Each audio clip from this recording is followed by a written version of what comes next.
Bienvenue sur Top Invest, la chaîne des tops d'investissement. Ici, on parle essentiellement d'entreprises de qualité. Est-ce qu'on a une opportunité d'investissement en date d'aujourd'hui sur Love Company? C'est la question à laquelle on va essayer de répondre en se basant sur les états financiers de la compagnie. Donc ici, ceci ne représente que mon point de vue et non un conseil d'investissement. Vous savez ici que notre analyse est basée sur le revenu, la croissance du revenu, le free cash flow moyen, le PA moyen, la dette nette et la qualité du dividende si dividende il y a. Donc, ici, c'est un jeu de piste. On va d'abord, premièrement, rechercher le revenu et la croissance du revenu. Donc, quand on arrive ici au niveau de Morningstar, donc déjà, je vais vous montrer comment est-ce que j'arrive sur cette page-ci. Je sais que Morningstar a beaucoup changé et vous savez qu'au début de cette chaîne-ci, j'utilisais beaucoup Morningstar. Et comme je l'ai dit la dernière fois, je suis assez en colère du fait qu'ils aient tout modifié ici. Donc, quand j'arrive sur Morningstar, je n'ai pas la version, j'ai pas la version, je ne paye pas d'abonnement chez Morningstar, ok? Donc, je n'ai pas la version premium. Je viens ici à K-Ratio. Donc, avant, on avait K-Ratio ici. Maintenant, c'est K-Statistique. Donc, quand vous cliquez sur K-Statistique, ça vous amène sur cette page. Attention. Et vous cliquez sur More. On clique sur More. Et une fois qu'on est sur More, on va tomber sur une autre page ici. Je pourrais même vous montrer comment vous tombez sur cette page sans toutefois cliquer sur tout ce que je vous ai montré tantôt ici. Et vous arrivez sur l'onglet Valuation. Donc, quand on est sur Quote, on peut aller directement sur l'onglet Valuation pour pouvoir avoir l'information que je vais rechercher ici. Donc, premièrement, au niveau de l'onglet Valuation, qu'est-ce qu'on obtient? Je cherche la croissance des revenus ici sur plusieurs années. Donc, le niveau de croissance ici, on est à peu près, sur les 10 dernières années, on a 6% de croissance. Sur les 5 dernières années, 8% de croissance. Sur les 3 dernières années, 10% de croissance. OK? Donc, on peut se dire ici que la croissance tend à accélérer sur les dernières années. Prenez en considération qu'on a cette grosse variation ici en 2021 et sachant que c'est un secteur qui exerce dans le secteur des rénovations et de la construction. Donc, vous savez que c'est un secteur qui a été très impacté positivement par le Covid. OK? Donc, ici, quand je prends cette croissance-ci, la question que je dois me poser, c'est de savoir, OK, vu qu'on a été impacté positivement ici, avant la période de la pandémie, où est-ce qu'on était? Sur les 10 dernières années, on était à 4%, 5 dernières années, 5%, et sur les 3 dernières années, 6%.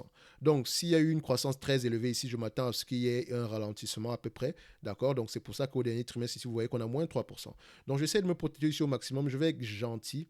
Je vais être gentil ici parce que de toutes les façons, la croissance que je vais prendre ne dépend pas de moi. Ça dépend de ce que le management pense. Ça dépend de la taille du marché, ce genre de choses-là. OK? Donc, en prenant en considération ici 4% de croissance, j'essaie d'être gentil. D'accord? Je vais prendre 4% de croissance. OK? 4%. Pour le revenu, je vais aller voir ce que pensent les analystes. OK? Donc, pour le revenu ici, sur Low Company, ici sur Yahoo, je vais sur Analysis, je vais ici.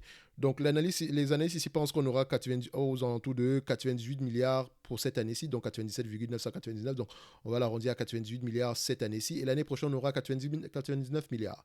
Donc, le revenu va tendre à croître dans le futur. Donc, on va prendre 99 milliards ici pour le revenu, pour rester stable. 99 milliards. Au niveau des free cash flow, donc quand je vais sur les free cash flow, je recherche avant tout la stabilité des free cash flow. Donc je commence par la dette nette, okay, par la marge nette ici. Constatez que sur les 5 dernières années, la marge nette est de 5,88%. Sur cette année-ci, l'année courante ici, donc on avait 8% de croissance de marge, à peu près 8,82%. Mais avant la période de la pandémie, on flirtait avec les 5-6% par là. OK? On vient même de 3,66%. Donc, vous voyez que la marge tend à augmenter. Mais on n'a que des résultats ici depuis 2012. Faites attention. C'est une entreprise en période de récession, les revenus baissent, les marges baissent. Donc, peut-être qu'ici, depuis 2012, les marges qu'on a présentement ici aujourd'hui, c'est peut-être des marges qu'on a déjà eues par le passé. Donc, on va y revenir ici. Donc, au niveau des free cash flow, vous constatez ici qu'on a des free cash flow aux alentours de, pour les dernières années ici, on va se dire aux alentours de 7% par là. Donc 7, 3,90, 10% ici, 8,58. Sur les derniers mois ici, c'est 7%. Donc on va se dire à peu près 7% par là. D'accord? Donc avant la période de la pandémie ici, on flirtait avec déjà les 7%. D'accord? Ça tendait à peu près à ces niveaux-là. 7%, c'est le maximum. Parce que je suis même tenté à prendre du 6,5 ou du... Je vais prendre 7%. Je suis déjà assez gentil par rapport à ça. Donc, je prends 7%. J'essaye de trouver quelque chose qui est à peu près stable. Maintenant, je vais vérifier dans le passé. Juste pour voir si on a déjà eu tendance, quelles sont les marges qu'on a eu tendance à avoir. Je vais prendre les marges nettes ici. C'est pas que je ne peux pas avoir l'information par rapport aux marges des free cash flow, mais ce que le logiciel que j'utilise ici ne me donne pas les marges de free cash flow directement. Ça me donne juste les free cash flow en termes de, pas en termes de volume, mais en termes voilà, en termes de millions de dollars directement. D'accord? Alors que moi, je cherche ça en termes de ratio. Donc, quand on regarde les marges nettes ici, on constate que les marges nettes ont tendance à revenir à des niveaux qu'on a déjà connus par le passé. Donc vous voyez ici qu'entre 2007 et 2010 ici, on a eu une baisse. Donc elle a été impactée négativement par la récession qu'on a eue, d'accord? Et vous voyez ici que les revenus sont à peu près restés stables, mais les marges, il y a eu une pression au niveau des marges. OK? Faites attention. Les revenus sont restés stables. C'est pas parce que les volumes de vente pour l'entreprise sont restés stables. C'est parce que peut-être qu'elle a ouvert de nouveaux magasins à cette période-là, ce qui a compensé les revenus. Donc, faites attention par rapport à ça. Donc, il faut déjà regarder quelle est la stratégie de croissance ici. Est-ce que c'est par acquisition?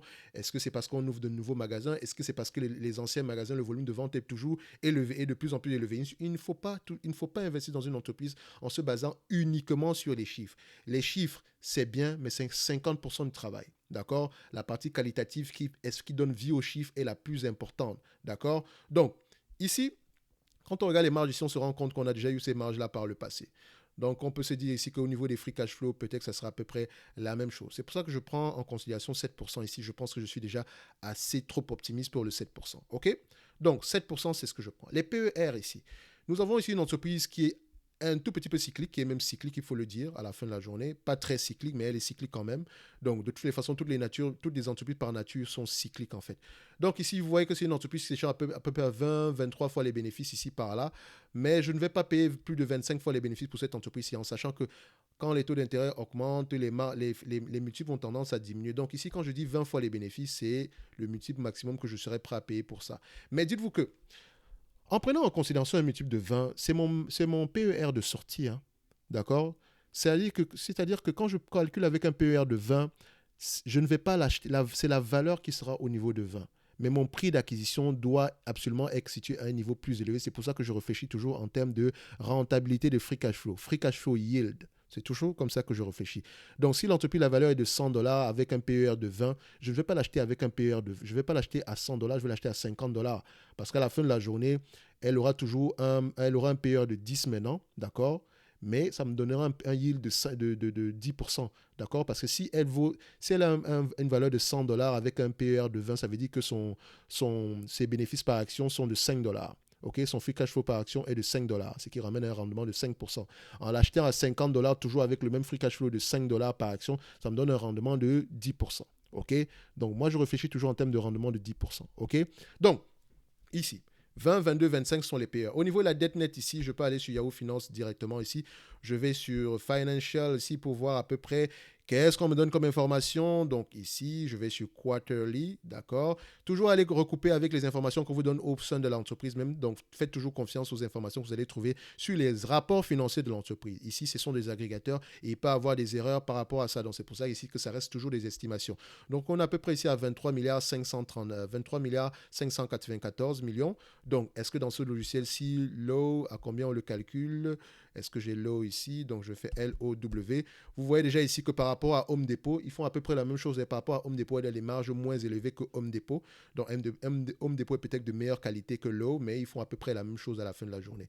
Donc, vous voyez ici que ici, la marge, la dette nette est aux alentours de 29 milliards par là.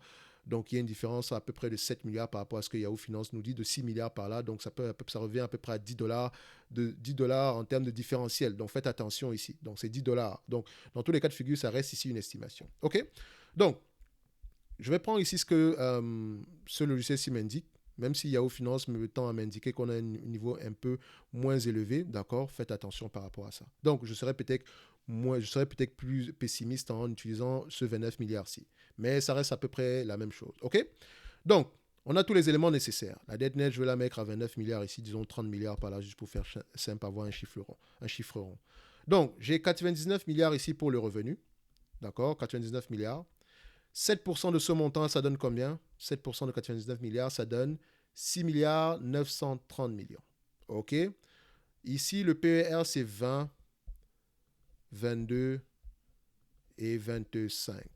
D'accord? Avec une préférence pour 20 fois les bénéfices. J'ai 6 milliards ici, j'ai à peu près 6 milliards ici, 930. Donc, 6 milliards 930 ici, multiplié par 20 fois les bénéfices, 6 milliards 930. Multiplié par 20 fois les bénéfices, moins la dette nette, ça donne 170 dollars à l'action. À 22 fois les bénéfices, toujours avec ce montant de 6 milliards 930 ici, ça donne à peu près aux alentours de 192 dollars à l'action. À 25 fois les bénéfices, 224 dollars à l'action. Je vous ai dit que j'ai une préférence pour 20 fois les bénéfices. Parce qu'avec la période, comme je l'ai dit, les multiples tendent à diminuer quand les taux d'intérêt augmentent. C'est une balance. Donc, je ne vais pas prendre un montant très, très élevé. Et encore, c'est une entreprise qui est dans un secteur où, si en période de récession, les revenus vont diminuer. OK? Donc, je ne veux pas payer un multiple très élevé ici. OK? Donc, admettons que je valorise cette entreprise à 170 $ l'action. Vous pensez vraiment que je vais l'acheter à 170 $ l'action? Jamais. Je vais toujours demander ici une décote substantielle d'au moins 50%. Donc, je vais essayer de l'acheter aux alentours de 85 $ l'action, qui représente à peu près la moitié de 170 $ ici. Je vais l'acheter aux alentours de 85 $ l'action. Et à 85 $ l'action, ça me donne un yield de 10%. Donc, c'est comme ça que je réfléchis toujours. La valeur peut être à 20 $ ici. Ça prenant en considération un état stationnaire où le marché paie en continu 20 $. Okay? Je vais 20 fois les bénéfices ici plutôt. Donc, je vais essayer de l'acheter à un multiple moins élevé que sa valeur. Okay? C'est ça le principe. Donc, ici, sans prendre en considération la croissance, on se dire que Home Depot, pas Home Depot, excusez-moi, Lowe, le prix est juste correct. Juste correct, d'accord? Si on a des multiples plus élevés, tant mieux. D'habitude, elle s'échange à des multiples plus élevés, mais n'oubliez pas que la période où on avait des multiples très, très élevés prenait en considération des taux d'intérêt très, très bas. D'accord? Donc, je vais me rapprocher de 20 fois ici. D'accord? Donc, 20 fois les bénéfices ici, 170 $ l'action par rapport au prix d'action, on se dira que le prix est juste correct. On a le prix ici et il est de 185 $ ici. Donc, le prix est juste correct par là. OK? Sans prendre en considération la croissance. Et comme je vous l'ai montré avec l'exemple sur Home Depot, c'est pas parce qu'on a une croissance de 4% qu'on aura une croissance des revenus, des bénéfices nets de 4%. On aura ici, par exemple, on a eu une croissance sur les 10 dernières années de 6% pour les revenus, alors que sur les bénéfices nets, on a une croissance de 16%. Donc, en restant linéaire, je me protège également. OK? Donc, si je veux aller dans la précision, je vais me dire que, OK, peut-être si les revenus continuent à augmenter, on aura des bénéfices nets qui seront de plus en plus élevés. Et ça se traduit par des marges plus élevées. Vous avez vu ici que les marges augmentent. Donc, je me protège. Je me dis, on reste linéaire. OK? Donc, j'ai pris 7% ici. Pourtant, les marges bénéficiaires sont aux alentours de 8% et plus. Je me protège également parce que je sais que les marges ici peuvent prendre en considération la période actuelle. Donc, il faut voir ce que le management dit par rapport à ces marges-là. Donc, maintenant, pour quelqu'un qui aime la compagnie Lowe, vous savez que le prix actuel n'est pas mauvais, mais en termes d'opportunité d'investissement, ce n'est pas une opportunité waouh. D'accord? Si on prend en considération ici la croissance des bénéfices, par exemple. Donc, on s'est dit 4% de croissance sur les 5 prochaines années, parce que de toute façon, on a 4%, la croissance est plus élevée ici, même si sur le dernier trimestre, on a un ralentissement, mais n'oubliez pas que c'est parce qu'on a eu une dépense très élevée en 2021-2020. Donc, ici, si on prend ici, multiplié par, exposant ici, donc 1,4%, exposant ici 5, ça donne ici, donnez-moi du 500, 1,04, exposant 5, ça donne ici 1,21 multiplié ici par 6 milliards 930, d'accord?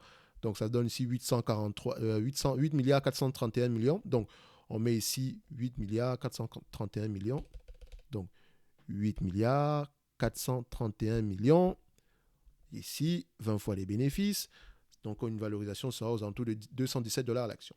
Donc ici, ça se prend en considération une croissance de 4% de nos revenus, une marge nette de 7% ici, donc 7% de ce montant-là, ça donne ici 848 milliards 431 millions, 20 fois les bénéfices, moins la dette nette, ça donne 217 $ l'action. Donc si les PER sont plus élevés, la valeur sera plus élevée. Donc je veux me protéger, je prends des PER assez corrects.